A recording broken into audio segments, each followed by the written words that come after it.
Hi, good morning everyone. My name is Shashank and I'm from J74 batch Jspiders Rajajinagar, and I'm from non-IT background, like I'm mechanical engineering student.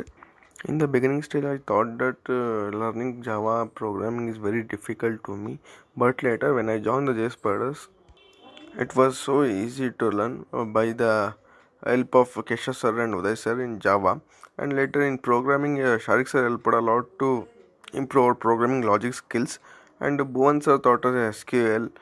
It was very in effective manner, and all HRs and supporting team will uh, very manageable by scheduling the class timings, uh, announce and announcements in the classes during regarding placements, campus drives. HRs are very helpful regarding the placements and drives.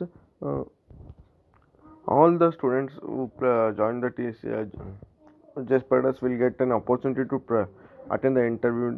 They provide number of interviews to the students until they clear the interview. This was a very good experience of mine in Jspiders. Thank you.